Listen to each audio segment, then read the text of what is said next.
Eco की आज आपकी एक छोटी सी 15 मिनट की असेसमेंट है। 20 एमसीक्यूज़ होंगे चैप्टर 2 के से रिलेटेड। ठीक हो गया, आपने इसे सॉल्व करना है इंडिविजुअली। इसके बाद सर आपकी इसकी प्रैक्टिस करवा देंगे, आपको सॉल्यूशन बता देंगे और इसी लेक्चर के अंदर आपको पता लग जाएगा कि आपके चैप्टर 2 के अंदर आपकी तैयारी किस तरह की है। ठीक हो गया। और ऑनलाइन के बच्चों के लिए ये पीडीएफ फाइल इनके पोर्टल पर अपलोडेड है। आज का लेक्चर लेने से पहले मेक श्योर कि आप ये असेसमेंट सॉल्व करें अपने ओन पे, ना कि लेक्चर देख के। फिर लेक्चर देखें ताकि आपको अपनी इवैल्यूएशन का खुद पता लग सके। या चलें फॉर्मल स्टार्ट कर लेते हैं। अस्सलाम वालेकुम।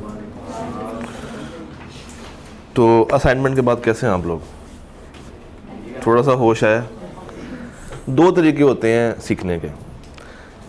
एक, फ़र्ज़ करें आपने ड्राइविंग सीखनी है तो आपको किताबें पढ़ाई जाएँ और आपसे कहा जाए कि बस यहाँ से लेफ़्ट होना है, ऐसे राइट होना है, ऐसे ब्रेक लगानी है, ये गियर सिस्टम है, इतनी स्पीड होनी चाहिए। एक तरीका होता है कि आपको गाड़ी दी जाए और कहा जाएगा उसको ड्राइव करें, और जब तक आप ड्राइव नहीं करेंगे खुद अपने हाथों से, आप कभी भी उसको सीखेंगे नहीं। तो कॉन्सेप्ट्स हासिल करने के भी दो तरीके हैं। एक, मैं क्लास में आऊँ, रोज़ तकरीर करूँ और चला जाऊँ, और आपसे कहूँ पढ़ के आना है और आप लोग पढ़ के ना आएँ। और किसी दिन अचानक मैं आपसे इस तरह के असाइनमेंट्स ले लूँ जिससे आपको एहसास हो कि हमें पढ़ के आना चाहिए था। अच्छा, असल मकसद क्या है इस तरह की असाइनमेंट्स का? वो ये होता है कि कुछ चीज़ें आपको लगता है कि आपको समझ आ गई हैं, मगर जब वो सवाल की शक्ल में आती हैं तो आपके हाथ पाँव फूल जाते हैं। ऐसा हुआ कि नहीं हुआ इस टेस्ट में भी? तो असल टारगेट यही था कि आपको थोड़ा सा एकदम से शॉक दिया जाए कि अगर जितना हम लोगों ने 2 दिनों में पढ़ा है उसमें से अगर एमसीक्यूज़ आई के पूछे तो आपने उसको आंसर कैसे करना है। ऑल्दो इसमें कुछ कॉन्सेप्ट्स टेढ़े भी थे जो कि हमने उस तरह से क्लास में डिस्कस नहीं किए, और वो भी इसलिए दिए थे कि एक दफ़ा ज़रा पहले आप लोग टक्कर मारें, सोचें, थोड़ा सा गौर फिक्र करें, और फिर मैं क्लास में इसका सलूशन और वो सारे कॉन्सेप्ट्स कवर करवा के डिमांड का एरिया ख़त्म करूँ। तो आपके पास आपकी असाइनमेंट तो होगी।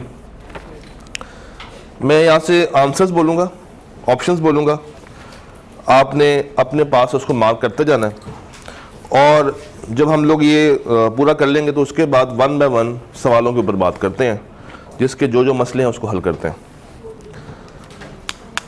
जी, फर्स्ट अल्फ़ा, पहले का अल्फ़ा है।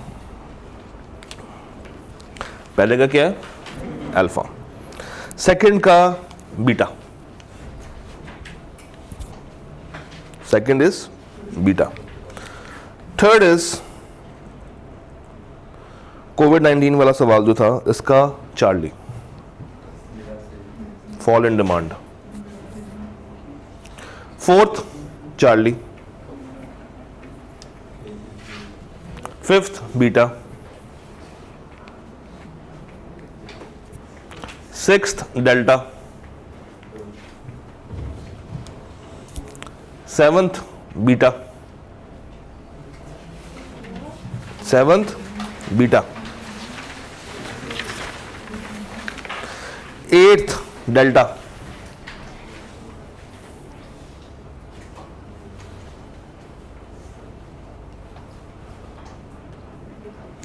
Ninth delta,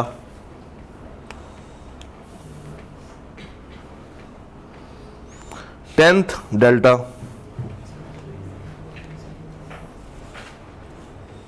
11th charlie, 12th Charlie,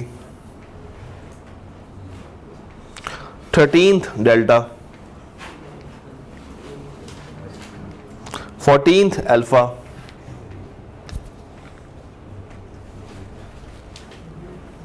14th का alpha, 15th charlie, 16th beta, 17th beta, 17th beta, 18th delta, 19th delta और 20th इज अल्फा। अब मुझे ईमानदारी से बताइएगा किसके 10 ठीक हुए, 5 गलत हुए हैं। किसके 10 ठीक हुए हैं? 10 या 10 से ऊपर वाले कौन है? जरा हाथ खड़े कीजिएगा। 10 या 10 से ऊपर। खवातीन वाली साइड क्या कहती है? नहीं दिया? 10 पूरे? क्या हालात है? क्या हालात है? भाई के कितने हैं? इनके हाँ जी, अच्छा ये ठीक है। आप 9 सही है या 9 गलत है? 9 ठीक है। चलें, इसका मतलब है कि मेजॉरिटी के 50% तक तो ठीक हो गए। अच्छी बात है, एक अच्छा साइन है। बट अब डिस्कस करते हैं वन बाय वन। जहाँ पे आपको प्रॉब्लम्स आई हैं उन सब बातों को देखते हैं ताकि आपकी कॉन्सेप्ट्स मज़ीद स्ट्रॉन्ग किए जा सकें। चलें जी, ये बताएं MCQ नंबर 1 में किस किस को इशू है? Individual demand. इंडिविजुअल डिमांड मैंने आप लोगों से कल एक बात कही थी जाते जाते कि डिमांड 2 तरह की होती है, एक इंडिविजुअल डिमांड और एक मार्केट डिमांड। इंडिविजुअल डिमांड किसकी होती है? सिंगल पर्सन की। और मार्केट डिमांड किसकी होती है? मार्केट की। एक बंदा उसके पास 1000 रुपया है, वो सुपरमार्केट में जाता है शॉपिंग करने के लिए। मुझे बताइए वो कहां तक चीजों को डिमांड कर सकता है? उसकी मैक्सिमम बाउंड्री क्या है? क्या इससे ऊपर जा सकता है? इससे कम खेल सकता है? मगर मैक्सिमम 1000। तो इसलिए इसका ऑप्शन क्या था? अल्फा। इसका ऑप्शन क्या बनता है? अल्फा। इंडिविजुअल डिमांड जो है वो मैक्सिमम बाउंड्री को रिप्रेजेंट करती। सेकंड में कोई इशू? सेकंड क्लियर था? फॉल वाला। थर्ड MCQ नंबर 3 में कोई इशू? क्या इशू आया आपको? इशू क्या आया? Petroleum products. चलें पढ़ते हैं। थर्ड MCQ ये है, मतलब यहां भी साथ ओपन कर लूं।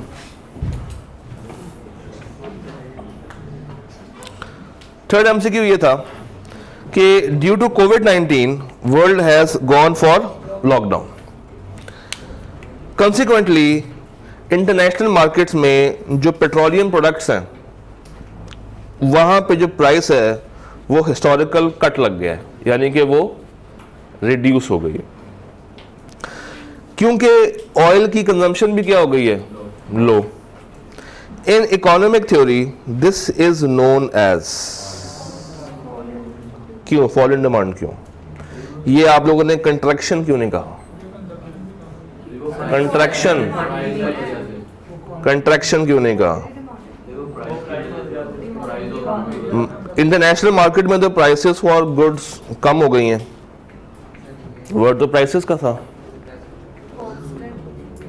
देखिए ना, वो कह रहा है इंटरनेशनल मार्केट में the price for petroleum products has shown historical cut along with ये वर्ड जरूरी था, along with less consumption of oil। 2 products के बारे में बात की जा रही है। क्या ये सब्स्टिट्यूट है या ये कॉम्प्लीमेंट्री थे? पेट्रोलियम प्रोडक्ट्स की वजह से ऑयल की प्राइस गिर गई है क्योंकि उनकी भी प्राइस गिरी है। इकोनॉमिक थ्योरी के अंदर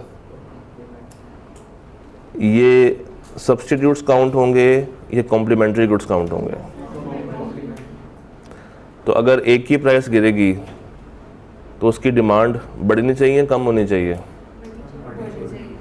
तो दूसरे की फिर नहीं। पहले मुझे ये बताइए सब्स्टिट्यूट है या कॉम्प्लीमेंट्री गुड्स है? साबित करेंगे कॉम्प्लीमेंट्री गुड्स है। यार एक की प्राइस कम हो रही है। पेट्रोलियम प्रोडक्ट्स कौन कौन से होते हैं? Petrol, gas, diesel, kerosene oil. तो ये ऑयल इसी में नहीं आएगा? ऑयल इसी में नहीं आता? इसी में ही आता है। इसका मतलब है कि ये दोनों आपस में क्या है? आप मुझे निकाल के बताएं कि इसका ऑप्शन क्या बनता है।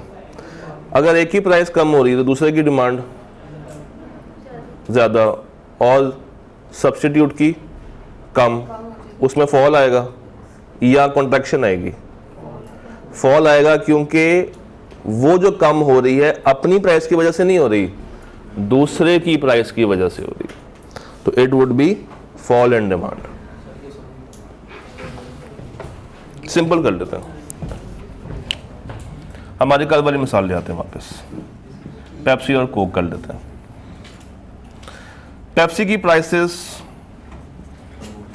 गिर गई, पेप्सी की प्राइसेस गिर गई, तो पेप्सी की क्वांटिटी डिमांडेड बढ़ेगी कम होगी? बढ़ जाएगी। और लोग कहां से शिफ्ट होना शुरू होंगे?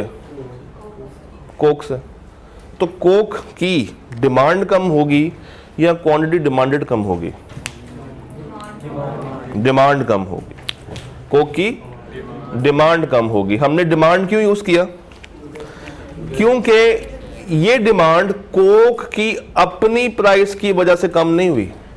किसकी वजह से कम हुई है? पेप्सी की प्राइस की वजह से। अगर ये कोक अपनी प्राइस की वजह से इसकी डिमांड कम होती तो हम क्या कहते हैं? Quantity demand. तो अगर डिमांड कम हो रही है, इट मींस कि अगर पहले ये थी, अब क्या हो जाएगी? डिक्रीज होके डाउनवर्ड शिफ्ट आएगा, डिक्रीज होके डाउनवर्ड शिफ्ट आ जाएगा। पहले ये D1 थी और अब क्या हो गई है? D2। तो ये है फॉल इन डिमांड। और अगर मैं पेप्सी का ग्राफ बनाऊं, इसका QD का, तो ये कुछ ऐसा बनेगा। यहां पे क्वांटिटी डिमांडेड बढ़ रही है, तो दो स्पॉट्स ले लेते हैं। पहले ये होगी और अब क्या हो गई है? इसका मतलब है कि मूवमेंट यहां से यहां की तरफ है, तो it would be called extension. It would be called extension. Okay, fourth में कोई इशू? कहता है लॉ ऑफ डिमांड का इसमें से कौन सा सब्स्टिट्यूट, सॉरी, कौन सी प्री कंडीशन नहीं है? प्राइस ऑफ सब्स्टिट्यूट तो हम लोगों ने देखा था, इनकम भी देखा हुआ है, पॉपुलेशन भी देखा हुआ है। ये वेजेस क्या होती हैं? Wages are not salaries. Wages कहते हैं उजरत। उजरत। तो जब वर्ड इनकम आ गया तो उसमें सब कुछ शामिल हो जाता है। तो ये वेजेस सप्लाई के लिए इस्तेमाल हो सकता है, मगर डिमांड के लिए इस्तेमाल नहीं होता। फिफ्थ में कोई प्रॉब्लम?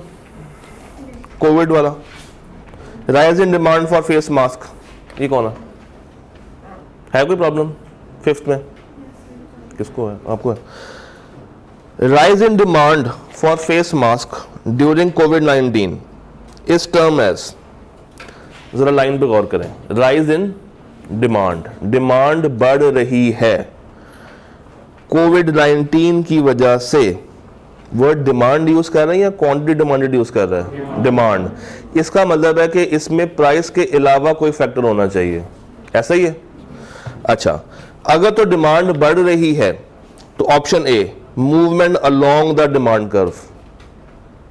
क्या खाली डिमांड के बढ़ने से कंट्रैक्शन एक्सटेंशन होती है या उसी लाइन पे मूवमेंट होती है?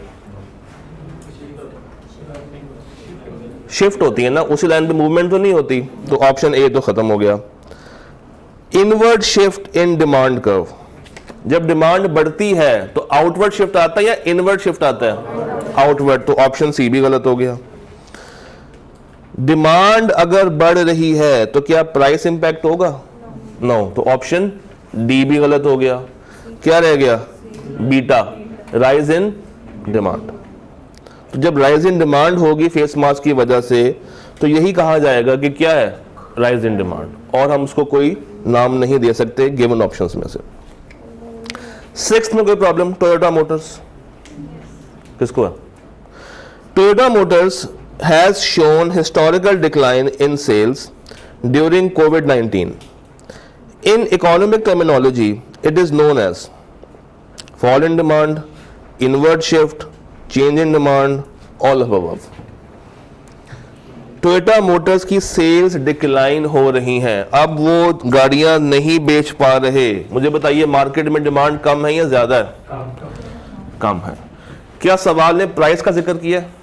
नहीं। इसका मतलब है कि मुझे किस ग्राफ की तरफ जाना पड़ेगा? कुछ ऐसे ग्राफ की तरफ जाना पड़ेगा। डिमांड में इनवर्ट शिफ्ट आ रहा है, डिमांड में इनवर्ट शिफ्ट आ रहा है। अच्छा, इसके साथ उसकी ऑप्शन क्या थी? Fall in demand. तो क्या ये फॉल इन डिमांड भी है? इसका मतलब है कि ए भी हो गया और बी भी हो गया। और क्या ये चेंज इन डिमांड भी है? देखा ना, चेंज इन डिमांड या इंक्रीज करेगा या डिक्रीज करेगा। तो option D, it was all of the above.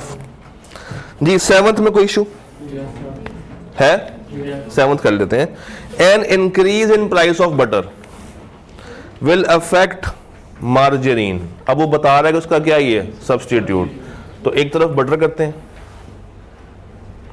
और एक तरफ हम कर लेते हैं क्या? Margarine. Increase in price of butter, butter की प्राइस बढ़ गई है। मुझे बताइए बटर की क्वांटिटी डिमांडेड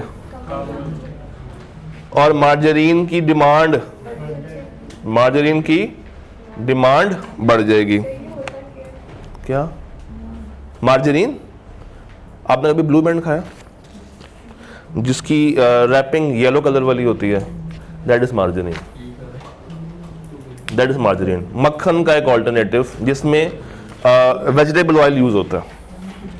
अच्छा जी, बात सुनिएगा जरा, ध्यान से जरा सुनिएगा। बटर की प्राइस बढ़ गई तो बटर की क्वांटिटी डिमांडेड, जिसकी वजह से मार्जरीन की अपनी डिमांड ज्यादा। अब देखते हैं किस ऑप्शन में ये वाला ऑप्शन फिट होता है। Price and quantity of margarine will decrease, ये तो गलत है। बी में इंक्रीज करा रहा है, तो बी ऑप्शन हो सकता है। मैं कह रहा हूं हो सकता है। अब आगे चलते हैं। सी में भी वो प्राइस बढ़ा रहा है मगर क्वांटिटी कम कर रहा है, तो सी भी गलत हो गया। और डी में उसने डिमांड उसकी बढ़ा दी, तो यह ऑप्शन बी होगा, यह ऑप्शन डी होगा। अब दोनों को जरा इवैल्यूएट करते हैं, दोनों को। मुझे एक बात बताएं, जब बटर की प्राइस मार्केट में बढ़ गई है और लोग किस पे शिफ्ट होना शुरू हो गए हैं? क्या मार्जरीन के प्रोड्यूसर्स को अब ये ज्यादा बनाना पड़ेगा या कम बनाना पड़ेगा? ज्यादा बनाना पड़ेगा। और जितना ये ज्यादा प्रोड्यूस करना शुरू करेंगे, इनका दिल नहीं करेगा प्रॉफिट कमाने को? दिल करेगा प्रॉफिट कमाने को। क्या वहां तक तो ये मेरे पास ऑप्शन आ गया ना कि उसकी प्राइस चेंज नहीं हुई। अब उससे आगे चलते हैं। इसकी डिमांड बढ़ गई, इसकी डिमांड बढ़ने से मार्केट अब इसको ज्यादा मांग रही है। जब ज्यादा मांगेगी तो इसके प्रोड्यूसर्स को ज्यादा प्रोड्यूस भी करना पड़ेगा। जब इसके प्रोड्यूसर्स को ज्यादा प्रोड्यूस करना पड़ेगा तो क्या इसके प्रोड्यूसर्स इससे प्रॉफिट कमाना नहीं चाहेंगे? तो ये अपनी प्राइस बढ़ाएंगे जरूर, अपनी प्राइस बढ़ाएंगे जरूर, मगर उतनी नहीं बढ़ाएंगे जितनी बटर ने बढ़ा दी थी। जैसे फॉर एग्जांपल, अगर बटर पहले 100 रुपए का था, वो बढ़ के 170 का हो गया, और पहले मार्जरीन भी 100 रुपए का ही था, शुरू में दोनों 100 के थे, ये बढ़ के 170 पे हो गया। कस्टमर्स यहां से शिफ्ट होके यहां पे आने शुरू हुए, तो इनको ख्याल आया कि यार अब तो लोग हमारे पास आ रहे हैं, अब हमारे पास मौका है प्रॉफिट अर्न करने का, प्रॉफिट कमाने का। तो हमें भी थोड़ी सी प्राइस अगर बढ़ा देंगे तो कोई मजा, सॉरी कोई इफेक्ट उस पर नहीं आएगा। तो ये कितनी बढ़ाएं? इससे कम, इससे कम। तो ये 110 कर दें, 120 कर दें, 150 कर दें, मगर किससे कम रखें? क्योंकि अगर इन्होंने इक्वल कर दिया, सुने, अगर इन्होंने इक्वल कर दिया तो कंज्यूमर वापस से कहां जाना शुरू हो जाएगा? बटर के पास। या अगर इन्होंने इससे बढ़ा दिया तो कंज्यूमर वापस से कहां जाएगा? बटर के पास। ये एक लाइव एग्जांपल अभी आपकी लाइफ में गुजरी है, कोक और कोला नेक्स्ट। कैसे? पहले कोला नेक्स्ट की प्राइस क्या थी? कोई आइडिया है? कोक कितने की थी? कोक थी अराउंड 150, पेप्सी भी थी अराउंड 150। और कोला नेक्स्ट थी अराउंड 80 to 90 रुपीज, चलिए 100 कर लेते हैं, ठीक है। जब बैन लगा तो लोग पेप्सी और कोक वाले कहां शिफ्ट हुए? तो अब क्या मार्केट में इतने की बिक रही है? इन्होंने अपनी प्राइसेस बढ़ानी शुरू कर दी हैं, 120 पे ले गए, 130 पे ले गए। और मजे की बात है, किसी एरिया में कोई प्राइस और किसी एरिया में कोई प्राइस है, इसकी कोई प्राइस अभी तक फिक्स नहीं हो पा रही। क्यों ऐसा हुआ? ये एकदम से प्राइस में हाइक क्यों आ गया? क्योंकि डिमांड इनकी तरफ आना शुरू हो गई। बट अगर ये इक्वल प्राइस चार्ज करना शुरू कर देंगे तो बेटर क्वालिटी किसकी है? तो कस्टमर वापस से शिफ्ट मारेंगे, कस्टमर वापस से शिफ्ट मारेंगे। तो इसलिए हम लोगों ने शुरू में कहा था कीपिंग ऑल थिंग्स कांस्टेंट। अगर कांस्टेंट से हटाना है तो फिर ये वाला इंपैक्ट आएगा। ये बात समझ आ गई? अच्छा जी, 8th, यहां पर आप कंफ्यूज हुए होंगे, डिमांड फॉर लैंड। मैं आपको बताता हूं, हमारे पास ना कुछ फैक्टर्स ऑफ प्रोडक्शन होते हैं।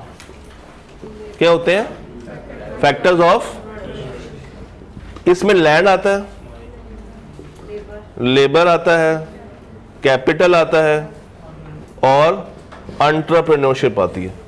लैंड, लेबर, कैपिटल और एंटरप्रेन्योरशिप, ये क्या है इसको तसल्ली से चैप्टर 1 में डिस्कस करेंगे। बस इतना समझ लें इस चैप्टर के पॉइंट ऑफ व्यू से, बस इतना आपके ज़हन में होना चाहिए कि अगर हम फैक्टर्स ऑफ प्रोडक्शन की डिमांड की बात करें तो इसको हम कहते हैं डिराइव्ड डिमांड। क्या कहते हैं? Derived demand. ये क्यों कहते हैं, किस लिए कहते हैं? चैप्टर 1 इसके ऊपर बात करता है, मगर यहां पे सिर्फ बता दिया ताकि वो डिमांड वाला एंगल इसका कंप्लीट हो जाए। वहां पे जाके हमें याद रहे कि इसकी डिमांड का नाम क्या है? Derived demand. और क्या ये रिसोर्सेज हैं नेचर के? तो इसको रिसोर्स डिमांड भी कहा जा सकता है, इसको रिसोर्स डिमांड भी कहा जा सकता है। चैप्टर 1 बताएगा आपको, मैंने इसलिए यहां पर रेफरेंस दे दिया है। सिर्फ ये इसलिए बता दिया है कि आपके जहनों में रहे, क्योंकि हम लोग अभी क्या पढ़ रहे थे? डिमांड। तो पॉइंट मिस ना हो जाए उस खदशे से मैंने सिर्फ यहां पे बता दिया कि इसका नाम क्या है? Derived demand. इसकी रीजन क्या है? चैप्टर 1 में जाकर देखेंगे। 9th, demand curve for normal good. अब आपने सोचा होगा ये नॉर्मल गुड क्या होती है? सोचा था? Normal good means any good. तो demand curve for normal good is downward sloping due to, ये डाउनवर्ड स्लोपिंग क्यों होता है बताएं? ये डाउनवर्ड स्लोपिंग क्यों होता है भाइयों? हाय हाय हाय हाय, काश काश काश पड़ गया होता।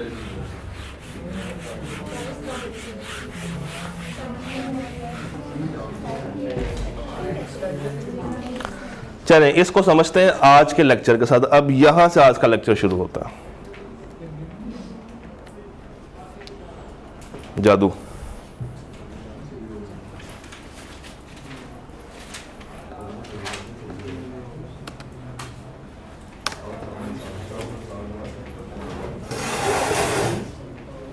तो हेडिंग पे गौर कीजिएगा,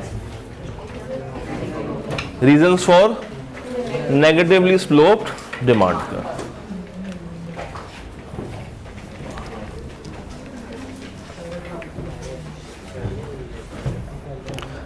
इस टॉपिक में जाने से पहले थोड़ा सा मैं मजीद एक बात आपको करूं। हमारे पास ना 3 तरह की गुड्स होती हैं। How many types? 3। एक कहलाती है नॉर्मल गुड। एक कौन सी होती है? Normal good. एक होती है इंफीरियर गुड और एक होती है गिवन गुड। एक नॉर्मल है, एक इंफीरियर है और एक गिवन गुड। इन तीनों को समझने के लिए हम लोग एक कॉमन एग्जांपल लेके चलेंगे।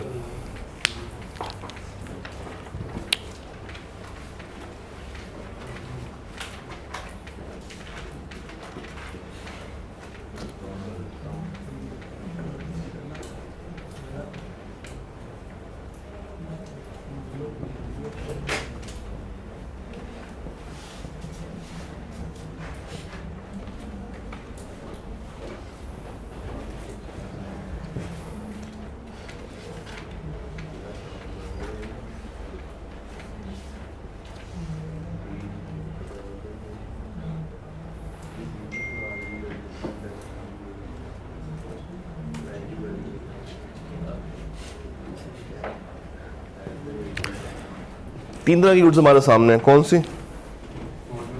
एक नॉर्मल गुड है, एक इंफीरियर गुड है और एक गिवन गुड। नॉर्मल गुड मैंने एग्जांपल क्या रखी है? मैकडॉनल्ड्स का बर्गर। इंफीरियर भी एक बर्गर है, मगर कौन सा? अंडा शामी। खाया कभी? खाया ना। और गिवन गुड भी एक बर्गर है, कौन सा? जो कॉलेज की कैंटीन पे मिलता है। मुझे बताइए इन तीनों में से किसकी क्वालिटी सबसे हाई है? यानी कि आपने मुझे बताया कि ये क्वालिटी वाइज हाई है।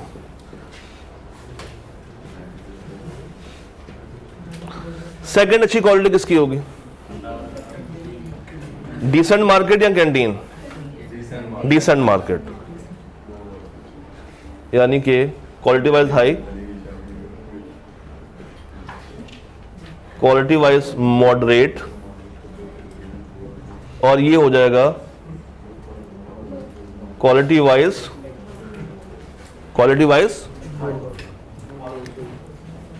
यार एक सेकंड जी सर, बहुत ज़रूरी बात चल रही थी, मैंने कहा सब कुछ खामोश करा दूं, आपके बात पहले सुन ली जाए। नहीं, वो यहां पे हो रही, वहां पे नहीं हो रही। Quality wise high, quality wise moderate और क्वालिटी वाइज लो। नॉर्मल गुड के बारे में वही रूल, प्राइस बढ़ेगी तो लोग मैकडॉनल्ड से शिफ्ट होकर कहां पे जाएंगे? इसके सब्स्टिट्यूट के पास, इसके सब्स्टिट्यूट के पास। यानी कि इसकी प्राइस बढ़ने से इसकी क्वांटिटी डिमांडेड कम होगी और इसके सब्स्टिट्यूट की डिमांड बढ़ जाएगी। मैकडॉनल्ड्स का नॉर्मली हम सब्स्टिट्यूट किसको लेते हैं? KFC को।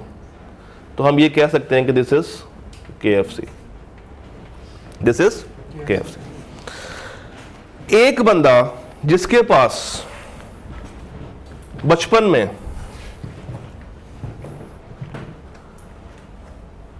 200 रुपए से ज्यादा पैसे नहीं हुआ करते थे, जिसके पास 200 रुपए से ज्यादा पैसे नहीं हुआ करते थे, क्या ये बंदा ये नॉर्मल गुड अफोर्ड कर सकता है? नहीं। इसके लिए गुड कौन सी बायबल है? या इंफीरियर या गिवन गुड। अच्छा, एक बंदा जिसके पैसे आप कह लेंगे इसकी सैलरी है 3.5 लाख रुपया, वो किसके पास जाएगा इनमें से? क्या वो यहां पर आएगा? नहीं। वो क्या कहेगा कि यार मेरे पास ज्यादा पैसे हैं, मेरी इनकम ज्यादा, तो मैं किसके पास जाऊं? नॉर्मल गुड के पास जाऊं। मुझे नहीं पता कि ये बर्गर अच्छा होगा या ये बर्गर अच्छा होगा। मैं अमीर आदमी हूं, मैंने किसके पास जाना है? नॉर्मल गुड के पास जाना है। यानी कि नॉर्मल गुड को और इंफीरियर गुड को, एक तो क्वालिटी एस्पेक्ट आ गया, दूसरा एस्पेक्ट क्या आया? इनकम इफेक्ट आ गया। एक बंदा जो बचपन में बहुत गरीब था, तो वो कैंटीन से बने बनाया बर्गर खाया करता था। थोड़े से पैसे ज़्यादा आए तो अंडा शामी पे चला गया, और अगर मज़ीद पैसे आ गए तो ऊपर आ गया। बट जब वो यहाँ पर आ गया ना, जब उसको इसका टेस्ट लग गया, तो वो कभी भी वापस यहाँ पे और यहाँ पे नहीं जाएगा। वो कहेगा ये कौन सा बर्गर होता है, अनहाइजीनिक, मैं क्यों खाऊं? वो नहीं होते इस्लामाबादी अनहाइजीनिक, वो क्या कहते हैं उसको, बर्गर बच्चे। तो वो कभी भी यहाँ पे फॉल नहीं करेगा। मगर वही बंदा जब उसके पास पैसे कम थे, तो क्या ये उसके लिए अफोर्डेबल था? नहीं। उस वक्त वो या ये बाय करता था या ये बाय करता था। इसका मतलब है कि हमने दो एस्पेक्ट पे मेजर किया है, एक क्वालिटी पे किया है, क्वालिटी ऑफ दैट गुड, और दूसरा एस्पेक्ट क्या है, income of consumer, income of consumer. अच्छा मुझे ये बताइए, नॉर्मल गुड की प्राइस बढ़ गई, क्वांटिटी डिमांडेड कम हो गई मगर डिमांड बढ़ गई, ये उसका प्राइस इफेक्ट आ गया। नॉर्मल गुड पे इनकम इफेक्ट क्या होता है? पॉजिटिव होता है ना। जब इनकम बढ़ेगी तो नॉर्मल गुड कम बाय करेगा या ज्यादा बाय करेगा? ज्यादा बाय करेगा। तो प्राइस इफेक्ट क्या है?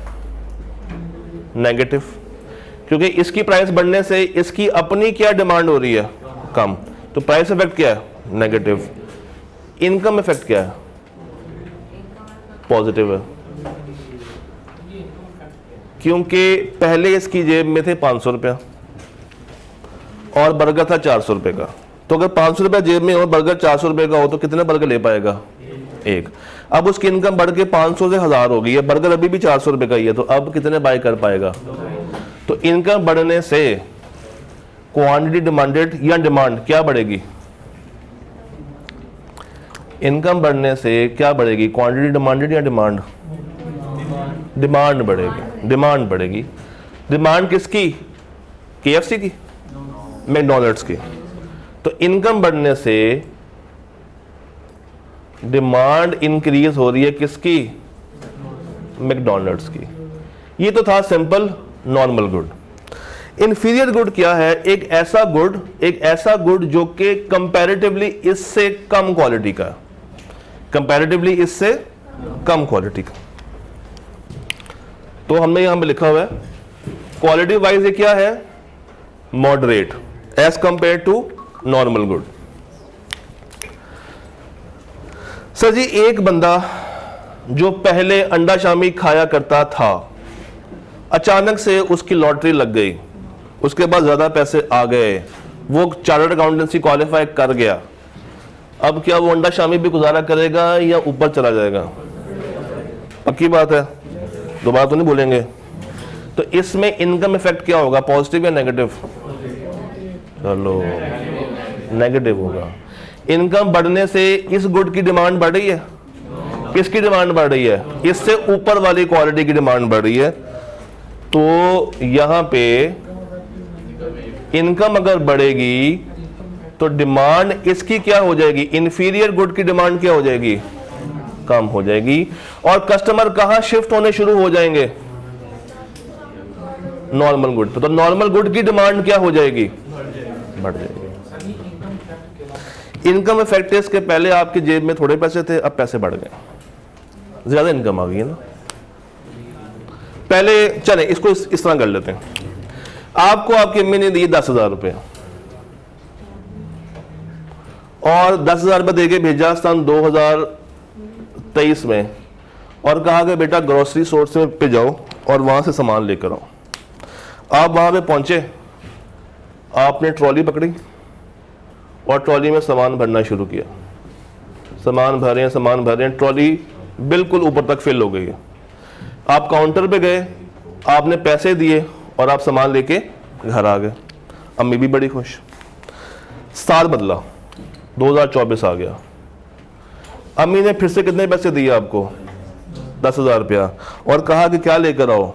ग्रोसरी लेकर आओ। आप ग्रोसरी लेने पहुंचे तो अब मुझे बताइए इससे ऊपर नहीं जा रही, क्यों? पैसे खत्म हो गए। पैसे खत्म हो गए। क्या खत्म हो गए? पैसे खत्म तो हो गए हैं, पैसे तो यहां भी खत्म हुए थे, पैसे यहां भी खत्म हो गए हैं। तो ये पहले पूरी भरी हुई थी, अब ये थोड़ी भरी हुई है, ये क्यों ऐसे हुआ? पैसे उतने ही हैं, 10,000 रुपया पहले भी था, 10,000 रुपया अब भी है। मुझे पता है आप इस तरह की हरकत कर सकते हैं, मगर आवाम को थोड़ा ना बताएं। 10,000 रुपया पहले भी था, 10,000 रुपया अब भी है। पहले भी ये बिन फुल हो गई थी, मगर अब ये बिन आधी से ऊपर नहीं जा रही। चले ये है, आधी से ऊपर नहीं जा रही। क्या मसला हो सकता है? महंगाई। क्या मसला होगा? महंगाई, इन्फ्लेशन। इन्फ्लेशन से क्या हुआ? उन गुड्स की प्राइसेस बढ़ गई, उन गुड्स की प्राइसेस बढ़ गई, मगर मेरी इनकम बढ़ी है। मेरी इनकम क्या है? कांस्टेंट है। तो इनकम इज, अच्छा इनकम को ना हम लोग वाई से डिनोट करते हैं, income is constant. In goods की अगर प्राइस बढ़ी है, इनकी क्वांटिटी डिमांडेड कम हुई होगी या बढ़ गई होगी? पहले पूरी बास्केट आया करती थी और अब आधी बास्केट भी नहीं आ रही है, तो इसकी क्वांटिटी डिमांडेड प्राइस बढ़ने से क्या हो गई है? और इनकम मेरी क्या है? पहले भी 10,000 थी और अब भी क्या है? 10,000। This is called income effect. This is called income effect. This is called income effect. Income common है, इनकम सेम है, महंगाई की वजह से प्राइसेस पे हाइक आ गया, प्राइसेस पे हाइक आने से क्वांटिटी डिमांडेड पहले से क्या हो गई? कम हो गई। और अब मुझे बताइए कौन से साल में परचेजिंग पावर मेरी ज्यादा थी और कौन से साल में परचेजिंग पावर कम हो गई है? तो परचेजिंग पावर आपको बताती है कौन सा इफेक्ट? Income effect. तो 2023 में जो मेरी परचेजिंग पावर थी वो क्या थी? High power to purchase. और 2024 में लो पावर टू परचेज। तो ये था कौन सा गुड? Inferior good. सिंपल बताऊं, सिंपल, इंफीरियर किससे स्टार्ट होता है और इनकम किससे स्टार्ट होता है? जब भी इंफीरियर गुड आए ना, तो आपने इसका प्राइस इफेक्ट नहीं सोचना, आपने क्या सोचना है हमेशा? Income effect. और नॉर्मल गुड का इनकम इफेक्ट पॉजिटिव था या नेगेटिव था? इसका रिवर्स है। इसका क्या है? इसका रिवर्स है। इसका अगर हम प्राइस इफेक्ट देखेंगे तो ये सेम होगा। इसका प्राइस इफेक्ट वही जो कि किसका है? नॉर्मल गुड का है। क्योंकि ये कोई देखें, एक ऐसा बंदा जिसके पास इनकम थोड़ी है, उसके लिए ये अंडा शामी इंफीरियर होगा या नॉर्मल होगा? एक ऐसा बंदा जिसके पास इनकम ऑलरेडी ही कम है, वो इस अंडा शामी को इंफीरियर गुड काउंट करेगा या नॉर्मल गुड काउंट करेगा? उसके लिए ये क्या होगी? Normal good. बट एक बंदा जिसके पास इनकम ज्यादा है, वो इसको सस्ती निगाहों से देख रहा होगा। एक और मिसाल ले लेते हैं। एक है एम्पोरियम मॉल, यानी कि एम्पोरियम मॉल में मौजूद brands. Inferior good is Landa Bazaar, LB store. और गिफन गुड इससे भी कम होता है। गिफन गुड इज इससे भी कम क्वालिटी। ये क्या होगी? रेडी पे जो लगे होते हैं कपड़े, यानी कि इससे भी नीचे, इससे भी नीचे, इससे भी नीचे। पठानों का डंडा कह लें, कुछ भी कह लें, एलबी स्टोर। अच्छा सुने, एक ऐसी लड़की जो कि डिफेंस राया में रहती है, वो कहां पे जाएगी? उसके लिए एम्पोरियम क्या है? ब्रांड है। उसके लिए क्या है? नॉर्मल गुड है। उसके लिए लंडा बाजार जाना पॉसिबल है? वो उसको किन निगाहों से देखा करेगी? सस्ती निगाहों से देखेगी। क्या गरीब लोग, छू थू, गंदे लोग। उसके लिए वो गुड्स क्या है? Inferior goods. मगर आपके लिए जो भाई उसने पेंट लेके आए थे लंडा बाजार से, वो कहाँ है? सर आपके लिए वो लंडा बाजार, वो एक क्रीम, चले यहाँ पे क्रीम ब्लॉक कर ले, यहाँ पे लंडा बाजार कर लेते हैं, इस तरह कर लेते हैं। वो क्रीम ब्लॉक आपके लिए नॉर्मल है या इंफीरियर है? आपके लिए क्या है? नॉर्मल। ये बात समझ आई? तो ये जस्ट कॉम्प्लेक्सिटी का फर्क है और कुछ नहीं। इसका प्राइस इफेक्ट वही है जो कि किसका है? नॉर्मल गुड का। बस इनकम इफेक्ट फर्क है। यहां पे इनकम क्या है? पॉजिटिव, और यहां पे क्या है? नेगेटिव। यहां तक पहले ज़हन में इसको लेकर आए, फिर आगे जाता हूं गुड पे।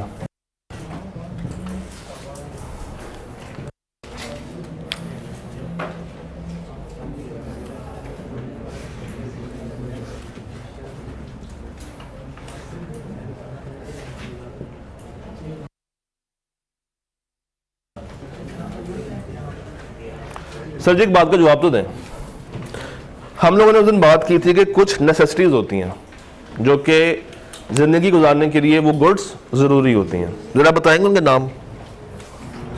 चावल, दाल, आटा, चीनी, पत्ती, दूध। इनमें से भी सुन लें यार, सुन लें, इनमें से भी कुछ ऐसी गुड्स हैं जो कि बहुत ज़रूरी हैं।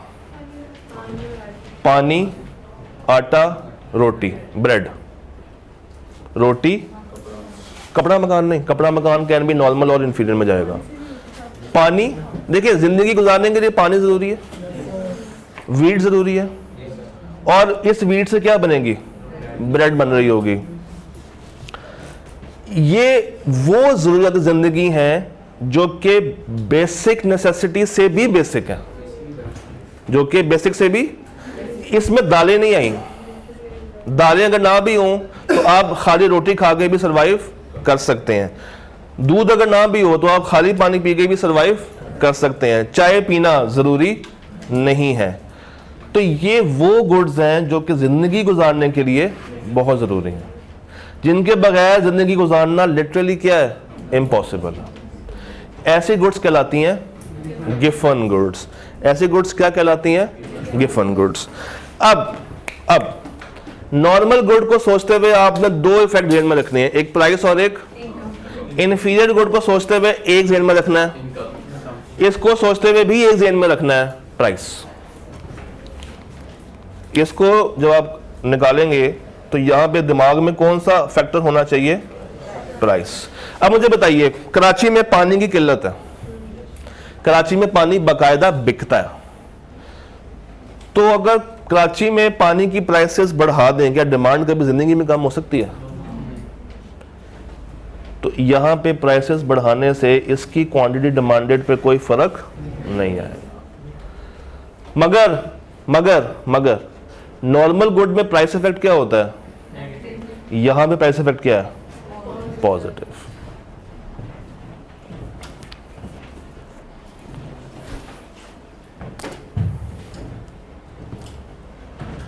ये चीजें अपने जहन में लाना शुरू कर दें। क्वांटिटी डिमांडेड क्या है, डिमांड क्या है, प्राइस क्या होती है, इनकम क्या होती है। जब तक ये बातें अपने जहन में नहीं लेकर आएंगे ये चीजें मुश्किल लगेंगी आपको। But once if you revise the lecture when you go home, जितनी बातें की अगर वो आप लोग बस जाके एक दफा रिवाइज कर लें 1 घंटे के लिए, तो आपको ये कॉन्सेप्ट्स कभी भी भूलेंगे नहीं। अच्छा जनाब, तो अब मुझे बताइए, हम लोग थे एमसीक्यू नंबर 9 पे, डिमांड कर्व। अब आए जरा, demand curve for normal good downward sloping है। क्या इस पे प्राइस इफेक्ट है? क्या इसमें इनकम इफेक्ट आ गया? और क्या सब्स्टिट्यूट्स का इफेक्ट भी आ गया? तो इसलिए वो क्या होती है? नेगेटिवली स्लोप्ड होती है। सर जी, नॉर्मल गुड्स के केस में प्राइस बढ़ेगी तो उसकी अपनी डिमांड कम होगी, प्राइस बढ़ेगी यानी कि प्राइस इफेक्ट आ गया। इसके बढ़ने से सब्स्टिट्यूट पे भी फर्क आ रहा है, दूसरा इफेक्ट ये हो गया। और तीसरा क्या था? इनकम। इनकम का इसके साथ क्या रिश्ता है? डायरेक्ट या पॉजिटिव। तो ये जो डाउनवर्ड स्लोप है, ये जो डाउनवर्ड स्लोप आता है, ये इन 3 वजूहात पे आ रहा होता है, इनकम इफेक्ट, प्राइस इफेक्ट और सब्स्टिट्यूशन इफेक्ट। तो इसका आंसर क्या था? All of the above. चलिए 10th बताएं जरा। 10th का क्या था? डी। 10th में कोई इशू है किसी को? 11th में का सी था। 11th में कोई प्रॉब्लम? क्यों? इसमें क्यों नहीं आया मसला? A rise in demand for petrol. Petrol की प्राइसेस बढ़ गई हैं, तो क्या अब लोग गाड़ियों पे सफर करेंगे? अपनी गाड़ियों पे नहीं करेंगे, लोकल ट्रांसपोर्ट पे करना शुरू कर देंगे। तो बस पे जाना स्टार्ट कर देंगे। इसकी देखा देखी, देखिए बसों में भी तो पेट्रोल जा रहा है ना, तो बस भी अपनी प्राइस क्या करेगी? हल्की हल्की इंक्रीज करना शुरू कर देगी। तो ये था बस फेयर। अब 12 आपको पता है डिराइव डिमांड होता है। 13th, कार्स का इनमें से कौन सा कॉम्प्लीमेंट्री गुड नहीं है? IPhone. The demand for fashion good is not effected by price of its own good. क्योंकि प्राइस पे क्या इफेक्ट आता है, क्वांटिटी डिमांडेड वाला इफेक्ट आता है। 15th का सी, 15th में कोई इशू, 16th का बी। आप 16 देखे समझ आता है? आप 16 क्लियर हो गया, इंफीरियर गुड। 17th और 18th कैसे हुए आपके? 17th का बीटा है, 18th का डेल्टा है, इसमें कोई प्रॉब्लम है? पक्का? 19th का डेल्टा, 19th का डेल्टा बफर स्टॉक लिख लें, मैं उर्दू बोलता हूं इसकी, लिख लें, ये हमारा अगला टॉपिक है वैसे। अच्छा वैसे ऐसे भी होता है कभी कभी आईकैब में ना, एक आधा एमसीक्यू शायद या कभी कभी वो सिलेबस से बाहर का भी आ रहा होता है, तो उसमें भी आपने परेशान नहीं हो जाना। जैसे इस असाइनमेंट में MCQ number 19 was outside the syllabus, वो भी जान के डाला था, लिख लें। बफर स्टॉक कहते हैं ऐसे स्टॉक को, buffer stock is the stock जो कि गवर्नमेंट अपने पास स्टोर कर लेती है ताकि मुल्क में शॉर्टेज ना हो जाए, ताकि मुल्क में शॉर्टेज ऑफ गुड्स ना हो जाए। जिस तरह चीनी है, अगर एकदम से चीनी की प्राइसेस बढ़ गई हैं तो उसकी डिमांड बताएंगे जरा, प्राइसेस बढ़ गई हैं, क्या चीनी नेसेसिटी में नहीं आती? क्या चीनी की हमने कल एक्सेप्शन नहीं पढ़ी थी? तो अगर प्राइसेस बढ़ गई हैं तो चीनी की डिमांड भी बढ़ जाएगी, डिमांड भी बढ़ जाएगी, तो लोग ज्यादा बाय करने आएंगे। मगर खर्चा क्या है कि चीनी खत्म हो सकती है, तो गवर्नमेंट अपने पास कुछ जखीरा कर लेती है, बफर स्टॉक इज जखीरा। तो ये किन किन गुड्स का हो सकता है? प्राइमरी गुड्स का, एग्रीकल्चरल गुड्स का और पेरिशेबल गुड्स का। पेरिशेबल कौन सी होती हैं? जो जल्दी खराब हो जाती हैं, जिस तरह सब्जी हो गई, फल हो गया, बर्फ हो गई, इसको जल्दी खराब किया जा सकता है। These are called perishable goods. हाँ जी, प्राइमरी गुड्स, प्राइमरी गुड्स यही नेसेसिटीज। अच्छा 20th आप क्लियर है कि पॉजिटिव इनकम इफेक्ट कहां पर आएगा? नॉर्मल गुड में आएगा। डन। अब आपने काम, पहले बड़ी बात पूछो उन्होंने, अब आपने काम करना है, मुझे किताब दिखाएं जरा। अब किताब जाने का समय हुआ जाता है। हाय अल्लाह। पेज नंबर 23 पे आए। पेज नंबर 20 क्या आ रही है? 23 से लेके 27 तक, 23 से लेके 27 तक सारा कवर है। अब उसके पीछे आए, इस चैप्टर के स्टार्ट पे आ जाएं, पेज नंबर 20 पे आ गए। आप पेज नंबर 20 से लेके 22 भी आप सारा कवर कर सकते हैं। तो यानी कि 20 से लेके 27 तक, 20 से लेके 27 तक। और अगर आप आईकैब की बुक जाके देखेंगे तो पहला यूनिट मार्केट का होगा, सेकंड किसका होगा? डिमांड का होगा। आईकैब के चैप्टर 2 में ये गुड्स को डिफाइन नहीं किया गया, उन्होंने चैप्टर 1 में डिफाइन किया हुआ है, तो मैंने इसको 2 पे कर दिया डिफाइन।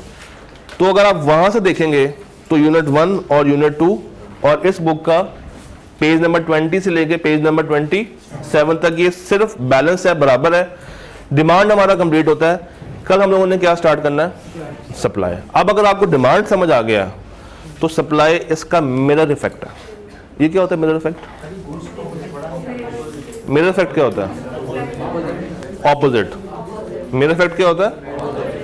तो सप्लाई के ऊपर हम लोग तसल्ली से कल बात करेंगे, ये 1 लेक्चर में कवर हो जाएगा। तो कल डिमांड को रिवाइज करके आइएगा, सुन ले यार, कल डिमांड को रिवाइज करके आइएगा, और डिमांड अच्छा आता होगा तो सप्लाई उससे अच्छा समझ आ जाएगा, बेहतरीन होगी बात। कोई सवाल? कोई सवाल? कोई सवाल? कहाँ है? जी जी, क्या ये पढ़ सकते हैं आप? इजी है, पढ़े तो सही, तभी तो आपको दिया पढ़ने के लिए। तो पढ़ के आइएगा। कोई सवाल होगा, शुरू के 15 मिनट में आपके क्वेश्चंस ले लेंगे और उसके बाद क्या शुरू कर देंगे? सप्लाई। ठीक है जी, रब रखा।